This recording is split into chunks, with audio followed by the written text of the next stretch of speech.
जय हिंद। नमस्कार साथियों, कैसे हैं आप सभी लोग। उम्मीद करते हैं कि आप सभी लोग अच्छे होंगे और आप सभी लोग की तैयारी जो है साथियों बिल्कुल ही अच्छी तरीके से चल रही होगी। तो साथियों, आज की इस क्लास में हम सभी लोग जो है आरआरबी ग्रुप डी एग्जाम 2026 के लिए जो है टॉप ऐसे इंपोर्टेड और चुनिंदे प्रश्नों को देखेंगे जो कि साथियों आपके 17 अगस्त से लेकर 21 अगस्त तक के एग्जाम के लिए काफी इंपोर्टेंट है। और जिन भी साथियों का पेपर आपके 21 से पहले किसी भी डेट पर हो उनके लिए क्लास जो साथियों रामबाण क्लास साबित होंगे, क्योंकि साथियों पिछले जितने भी शिफ्टों में आपके एग्जाम हुए हैं और उन शिफ्टों में साथियों जिस टॉपिक से और जिस पैटर्न से सबसे ज्यादा क्वेश्चन पूछे जा रहे हैं, आज के इस क्लास में हम सभी लोग उन्हीं टॉपिक और उन्हीं पैटर्न से क्वेश्चन को करेंगे। तो आप जो इस क्लास को बिल्कुल अच्छी तरीके से लास्ट तक देखिएगा। तो चलिए क्लास को स्टार्ट करते हैं। उनसे पहले एक बार आप लोग कमेंट कर दीजिए कि आपका एग्जाम कौन से डेट पे पड़ा है और कौन से शिफ्ट में, जिससे कि आपको यहाँ से क्लास दिया जा सके। तो एक बार आप लोग कमेंट करेंगे और देखिएगा यहाँ पे पहला नंबर क्वेश्चन आपके सामने है कि सीने बार जो ये किस धातु का अयस्क है। चलिए बताइए। ये सभी क्वेश्चन जो है काफी इंपोर्टेंट और एनालिसिस क्वेश्चन है जो आपके एग्जाम में 100% जो ये सभी क्वेश्चन आपको पूछे जाएंगे और बताएंगे आप यहाँ पे कि सीने बार किस धातु का जो है अयस्क होगा। तो यहाँ पे इस क्वेश्चन का आप सही जवाब ऑप्शन जो है बी लगाएंगे, मरकरी यानी पारा का हो जाएगा। ऑप्शन आपका बी सही जवाब है। चलिए अगला प्रश्न यहाँ पे देखेंगे कि कमरे के तापमान पर कौन सी धातु तरल अवस्था में जो है पाई जाती है। तो कमरे के तापमान पर कौन सी धातु तरल अवस्था में पाई जाती है। तो यहाँ पे आपके मरकरी हो जाएगा। ऑप्शन यहाँ पे बी सही जवाब है। चलिए अगला प्रश्न यहाँ पे है कि कमरे के तापमान पर तरल अवस्था में पाए जाने वाला अधातु जो है कौन सा है। तो यहाँ पे अधातु हो जाएगा आपके ब्रोमीन। ऑप्शन सी जो है सही जवाब है, ब्रोमीन होगा। चलिए अगला प्रश्न यहाँ पे देखेंगे कि जंतु कोशिका पादप कोशिका से मुख्य रूप से किस कारण जो है ना भिन्न होती है। तो जंतु कोशिका पादप कोशिका से मुख्य रूप से किस कारण भिन्न होती है। तो याद रखेंगे ये कोशिका भित्ति से जो है भिन्न होते हैं। ऑप्शन यहाँ पे बी सही जवाब होगा। चलिए अगला प्रश्न यहाँ पे आप देखेंगे और प्रश्न है आपसे कि पादप कोशिका भित्ति मुख्य रूप से जो है ना किससे बनी होती है। तो पादप कोशिका भित्ति मुख्यतः किससे बनी होती है। तो ये बने होते हैं आपके सेल्यूलोज से। ऑप्शन यहाँ पे आपका सी जो है सही जवाब होगा।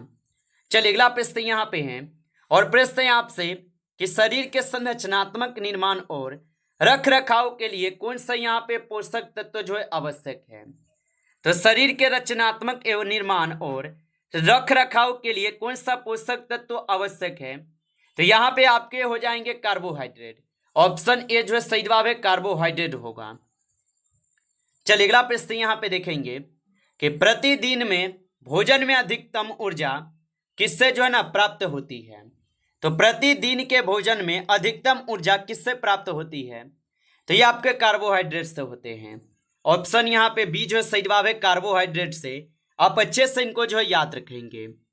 चलिए अगला प्रश्न यहाँ पे देखेंगे आप और यहाँ पे प्रश्न है आपसे कि ब्लीचिंग पाउडर का रासायनिक सूत्र जो है क्या है। तो ब्लीचिंग पाउडर का रासायनिक सूत्र क्या होता है। तो आप बताएंगे इनका रासायनिक सूत्र होता है CaOCl2। ऑप्शन ए यहाँ पे इस क्वेश्चन का जो है सही जवाब होगा। चलिए अगला प्रश्न यहाँ पे आप देखेंगे और यहाँ पे प्रश्न आपसे क्या पूछे गए कि ब्लीचिंग पाउडर का मुख्य कार्य क्या है। तो याद रखेंगे आप कि ब्लीचिंग पाउडर का मुख्य कार्य क्या होगा। तो इसका मुख्य कार्य होते हैं आप सभी लोग का पानी का शुद्धिकरण। ऑप्शन यहाँ पे बी जो है सही जवाब है, पानी का शुद्धिकरण हो जाएगा। चलिए अगला प्रश्न यहाँ पे आप देखेंगे और यहाँ पे प्रश्न आप लोगों से दिए गए कि नाइट्रिक एसिड का आणविक द्रव्यमान जो है कितना होता है। तो याद रखेंगे आप कि नाइट्रिक एसिड का आणविक द्रव्यमान कितना होता है। तो इसका द्रव्यमान होते हैं आपके 63। ऑप्शन यहाँ पे आप सभी लोग का जो है 20 सही जवाब दिए गए। चलिए अगला प्रश्न यहाँ पे आप देखेंगे और प्रश्न है आपसे कि सल्फ्यूरिक एसिड का आणविक द्रव्यमान कितना होता है। तो अभी हम सभी लोग देखे हैं कि सल्फ्यूरिक एसिड का आणविक द्रव्यमान आपके 98 होते हैं। चलिए अगला प्रश्न यहाँ पे आप देखेंगे और यहाँ पे प्रश्न आप लोगों से क्या पूछे गए 12th नंबर क्वेश्चन है आप सभी लोगों से यहाँ पे कि सोडियम क्लोराइड का आणविक द्रव्यमान क्या है? तो सोडियम क्लोराइड का जो आणविक द्रव्यमान है यह आप सभी लोग का 58.5 होते हैं। ऑप्शन ए जो है सही जवाब है, 58.5 होते हैं। चलिए अगला प्रश्न यहाँ पे दिए गए प्रश्न है आपसे, यहाँ पे यूरिया का आणविक द्रव्यमान जो है कितना होता है? तो यूरिया का आणविक द्रव्यमान 60 होते हैं। ऑप्शन यहाँ पे जो है 20 सही जवाब है, 60 होते हैं। चलिए अगला प्रश्न यहाँ पे है कि क्लोरोफिल कहाँ जो है ना पाया जाता है? तो याद रखेंगे कि क्लोरोफिल जो है यह आपके क्लोरोप्लास्ट में पाई जाती है। ऑप्शन यहाँ पे बी जो है सही जवाब होगा। चलिए अगला प्रश्न यहाँ पे देखेंगे कि क्लोरोफिल में कौन सा तत्व मौजूद होता है? तो याद रखेंगे आप कि क्लोरोफिल में कौन सा तत्व मौजूद होता है? तो इसमें आप सभी लोग का मैग्नीशियम होते हैं। ऑप्शन यहाँ पे बी सही जवाब है, मैग्नीशियम होगा। चलिए अगला प्रश्न यहाँ पे आप देखेंगे और प्रश्न है आप लोगों से यहाँ पे कि पादप जगत का रसोई घर किसे जो है ना कहा जाता है? तो पादप जगत का रसोई घर किसे कहा जाता है? तो ये कहे जाते हैं आपके क्लोरोप्लास्ट को। ऑप्शन यहाँ पे जो सी सही जवाब है, क्लोरोप्लास्ट को। चलिए अगला प्रश्न यहाँ पे है पादप और जंतु के बीच की कड़ी किसे जो है कहा जाता है? चलिए बताइए। और आप अभी तक इस क्लास को लाइक नहीं किए हैं तो इस क्लास को एक बार आप लाइक कर लेंगे, और नए जुड़े हैं आप इस चैनल पे तो चैनल को भी सब्सक्राइब करके और नोटिफिकेशन को ऑल पे दबा के जुड़ जाइएगा, जिससे कि जब भी कोई नई क्लास हो सबसे पहले क्लास का नोटिफिकेशन जो है आपके पास पहुंच सके। तो आप इस चैनल को जो है सब्सक्राइब कर लीजिएगा। और बताएंगे कि पादप और जंतु के बीच की कड़ी किसे कहा जाता है? तो ये कहे जाते हैं आपके किसे? तो यहाँ पे इस क्वेश्चन का सही जवाब ऑप्शन सी होगा। आगे देखिए अगला प्रश्न यहाँ पे है कि सीवी रमन का रमन प्रभाव किस क्षेत्र से जो है संबंधित था? तो सीवी रमन का रमन प्रभाव किस क्षेत्र से संबंधित था? तो यह संबंधित हो जाएंगे आपके प्रकाशिकी से। ऑप्शन यहाँ पे जो है सी सही जवाब है। चलिए अगला प्रश्न यहाँ पे आप देखेंगे और यहाँ पे प्रश्न है आप लोगों से 90 नंबर कि कार्बन डाइऑक्साइड का आणविक जो है द्रव्यमान क्या है? तो कार्बन डाइऑक्साइड का आणविक द्रव्यमान जो है 44 होते हैं। ऑप्शन यहाँ पे जो है सी सही जवाब है, 44 होगा। चलिए अगला प्रश्न यहाँ पे है कि संघनन के समय निकलने वाली ऊष्मा को क्या कहते हैं? तो संघनन के समय निकलने वाली ऊष्मा को क्या कहते हैं? तो इस ऊष्मा को यहाँ पे गुप्त ऊष्मा बोलते हैं। ऑप्शन यहाँ पे 20 सही जवाब है, गुप्त ऊष्मा बोलते हैं। चलिए अगला प्रश्न यहाँ पे देखेंगे कि कृत्रिम वर्षा के लिए किसका उपयोग जो है किया जाता है? तो कृत्रिम वर्षा के लिए जो है सिल्वर आयोडाइड का उपयोग करते हैं। ऑप्शन यहाँ पे बी जो है सही जवाब होगा। चलिए अगला प्रश्न यहाँ पे आप देखेंगे कि तरल पदार्थों में ऊष्मा का प्रभाव मुख्य रूप से जो है ना किस प्रक्रिया द्वारा होते हैं? तो तरल पदार्थों में ऊष्मा का प्रभाव मुख्य रूप से किस प्रक्रिया द्वारा होते हैं? तो आप बताएंगे ये होते हैं आप सभी लोग के संवहन के कारण। ऑप्शन यहाँ पे बी सही जवाब है, संवहन के कारण। चलिए अगला प्रश्न यहाँ पे देखेंगे आप और प्रश्न क्या पूछा है कि मानव में निषेचन कहाँ जो है होता है? तो मानव में निषेचन होते हैं फैलोपियन ट्यूब में। ऑप्शन यहाँ पे सी सही जवाब होगा। चलिए अगला प्रश्न यहाँ पे देखेंगे 24। क्वेश्चन है कि निषेचन के बाद बनने वाली पहली कोशिका क्या कहलाती है? तो निषेचन के बाद बनने वाली पहली कोशिका जो है यह कहलाती है आप सभी लोग का युग्मज। ऑप्शन बी जो है सही जवाब है, युग्मज कहलाते हैं। चलिए अगला प्रश्न यहाँ पे देखेंगे और यहाँ पे प्रश्न है आपसे कि पेड़ पौधों में निषेचन कितनी बार जो है होता है? तो पेड़ पौधों में निषेचन कितनी बार होता है? तो इसमें होते हैं 2 बार। ऑप्शन यहाँ पे बी सही जवाब होगा, 2 बार होते हैं। आप अच्छे से इनको जो याद रखेंगे। चलिए अगला प्रश्न यहाँ पे देखेंगे और यहाँ पे प्रश्न आपसे दिए गए हैं 27 कि पशुओं में उत्सर्जन तंत्र का प्राथमिक कार्य क्या है? तो पशुओं में उत्सर्जन तंत्र का प्राथमिक यहाँ पे कार्य क्या है? तो इसका कार्य होता है अपशिष्ट पदार्थों को निकालना। ऑप्शन यहाँ पे 20 सही जवाब होगा। चलिए अगला प्रश्न यहाँ पे देखेंगे मानव शरीर का मुख्य जो है उत्सर्जी अंग कौन सा है? तो मानव शरीर का उत्सर्जी अंग होता है किडनी। ऑप्शन यहाँ पे सी सही जवाब है। चलिए अगला प्रश्न यहाँ पे देखेंगे 29। क्वेश्चन है आपसे यहाँ पे क्या कि केचुआ किसके माध्यम से श्वसन करता है? तो केचुआ किसके माध्यम से श्वसन करते हैं? तो ये करते हैं मेरे भाई किससे? तो ये आपके त्वचा से करते हैं। ऑप्शन यहाँ पे सी सही जवाब है। चलिए अगला प्रश्न यहाँ पे है, जब ध्वनि तरंगे हवा से पानी में जाती है तो क्या स्थिर रहता है? तो जब ध्वनि तरंगे हवा से पानी में जाती है तो क्या स्थिर रहता है? तो इसमें आपके आवृत्ति जो है ये स्थिर रहते हैं। चलिए अगला प्रश्न यहाँ पे आप देखेंगे कि ध्वनि की गति सबसे अधिक जो है किस में होती है? तो ध्वनि की गति सबसे अधिक जो है ये ठोस में होते हैं। ऑप्शन ए सही जवाब है, ठोस में होगा। आप अच्छे से इनको याद रखेंगे। चलिए अगला प्रश्न यहाँ पे देखेंगे और प्रश्न है कि एल्कीन श्रेणी का सामान्य सूत्र जो है क्या है? तो एल्कीन श्रेणी का सामान्य सूत्र जो है क्या होगा? तो यहाँ पे आप सही जवाब ऑप्शन यहाँ पे बी लगाएंगे।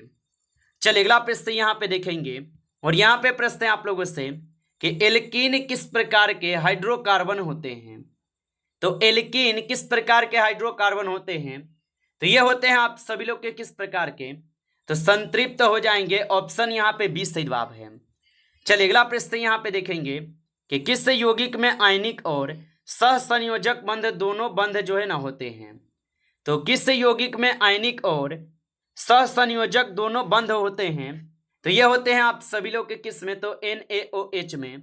ऑप्शन यहाँ पे सी सही जवाब है। चलिए अगला प्रश्न है कि सोडियम हाइड्रोक्साइड को किस अन्य नाम से जो है जाना जाता है? तो सोडियम हाइड्रोक्साइड को अन्य किस नाम से जानते हैं? तो इसे जानते हैं हम सभी लोग कास्टिंग सोडा के नाम से। ऑप्शन यहाँ पे आपका 20 सही जवाब है। चलिए अगला प्रश्न यहाँ पे दिए गए कि संतृप्त हाइड्रोकार्बन में कार्बन परमाणुओं के बीच कैसा बंध होता है? तो संतृप्त हाइड्रोकार्बन में कार्बन परमाणुओं के बीच कैसा बंध होता है? तो इसमें होते हैं आपके एकल बंध। ऑप्शन यहाँ पे ए सही जवाब होगा, एकल बंध होते हैं। चलिए अगला प्रश्न यहाँ पे है कि ऑक्टेन का आणविक जो है सूत्र क्या है? तो ऑक्टेन का आणविक सूत्र होता है यहाँ पे क्या? तो यहाँ पे आप इस क्वेश्चन का सही जवाब ऑप्शन बी लगाएंगे। चलिए अगला प्रश्न यहाँ पे आप देखेंगे कि मुक्त पतन वास्तव में जो है ना ये केवल कहाँ संभव है? तो मुक्त पतन वास्तव में केवल कहाँ पे संभव है? तो ये संभव होगा निर्वात में। ऑप्शन यहाँ पे सी सही जवाब है, निर्वात में होगा। चलिए अगला प्रश्न यहाँ पे है कि अभिक्रियाशीलता श्रेणी के अनुसार आयरन जो ये किससे अधिक क्रियाशील है? तो अभिक्रियाशीलता श्रेणी के अनुसार आयरन किससे अधिक क्रियाशील है? तो ये आपके कॉपर और तांबा से होगा। ऑप्शन सी सही जवाब है। चलिए अगला प्रश्न है कि कोशिका के केंद्र की खोज किसने की थी? तो याद रखेंगे कि कोशिका के केंद्र की खोज किसने की थी? तो इनकी खोज किए थे रॉबर्ट ब्राउन। ऑप्शन यहाँ पे जो है 20 सही जवाब है, रॉबर्ट ब्राउन होगा। चलिए अगला प्रश्न यहाँ पे है आपसे और प्रश्न है कि केंद्रक के अध्ययन को क्या जो है ना कहा जाता है? तो केंद्रक के अध्ययन को क्या कहते हैं? तो केंद्रक के अध्ययन को जो है यहाँ पे कैरियोलॉजी बोलते हैं। ऑप्शन यहाँ पे 20 सही जवाब है, कैरियोलॉजी। चलिए अगला प्रश्न है कि यहाँ पे अपवर्तक सूचकांक का सूत्र जो है क्या है? तो अपवर्तक सूचकांक का सूत्र क्या होता है? तो यहाँ पे इस क्वेश्चन का आप सही जवाब ऑप्शन जो है बी लगाएंगे। चलिए अगला प्रश्न यहाँ पे आप देखेंगे और यहाँ पे प्रश्न है कि सर्वाधिक अपवर्तन सूचकांक किसका होता है? तो सर्वाधिक अपवर्तक सूचकांक किसका होता है? तो ये होते हैं आप सभी लोग के हीरा के। ऑप्शन यहाँ पे सी सही जवाब है, हीरा के होते हैं। चलिए अगला प्रश्न यहाँ पे है जब बड़ा बल थोड़े समय के लिए कार्य करता है तो उसे क्या कहते हैं? तो जब बड़ा बल थोड़े समय के लिए कार्य करते हैं तो उसे क्या कहते हैं? तो उसे आवेग बल कहते हैं। ऑप्शन यहाँ पे 20 सही जवाब होगा। चलिए अगला प्रश्न यहाँ पे देखेंगे भारत में घरों में आपूर्ति की जाने वाली एसी की आवृत्ति क्या है? तो भारत में घरों में आपूर्ति की जाने वाली एसी की आवृत्ति क्या होगा? तो इसकी आवृत्ति मेरे भाई क्या होगा? तो 50 हर्ट्ज होगा। ऑप्शन यहाँ पे 20 सही जवाब है, 50 हर्ट्ज होगा। चलिए अगला प्रश्न यहाँ पे देखेंगे निम्नलिखित में से कौन सा मूल मात्रक है? तो निम्नलिखित में से कौन सा मूल मात्रक है? तो मोल जो है ये मूल मात्रक होगा। ऑप्शन यहाँ पे सी सही जवाब है। चलिए अगला प्रश्न यहाँ पे है ज्योति तीव्रता का जो है मात्रक क्या है? तो याद रखेंगे ज्योति तीव्रता का मात्रक क्या होगा? तो इसका मात्रक जो है क्या होगा? तो इसका मात्रक होगा कैंडेला। ऑप्शन यहाँ पे सी सही जवाब है। चलिए अगला प्रश्न यहाँ पे दिए गए पदार्थ की मात्रा को किसमें जो है मापा जाता है? तो पदार्थ की मात्रा को जो है किसमें मापते हैं? तो इसका आंसर आप लोग कमेंट करेंगे। नमस्कार साथियों, इस क्लास में टॉप आपके 50 क्वेश्चन थे जो काफ़ी इंपॉर्टेंट क्वेश्चन थे। यदि आपको क्लास अच्छा लगा हो तो क्लास को एक बार आप लाइक कर लेंगे, और नए जुड़े हैं आप इस चैनल पे तो चैनल को सब्सक्राइब करके ऑल नोटिफिकेशन को ऑल पे दबा के जुड़ जाइए, जिससे कि जब भी कोई नई क्लास हो सबसे पहले क्लास का नोटिफिकेशन जो है आपके पास पहुंच सके। तो चैनल को सब्सक्राइब कर लीजिएगा। चलिए फिर मिलते हैं आपसे नेक्स्ट टॉपिक के साथ नेक्स्ट क्लास में। तब तक के लिए जय हिंद, जय भारत।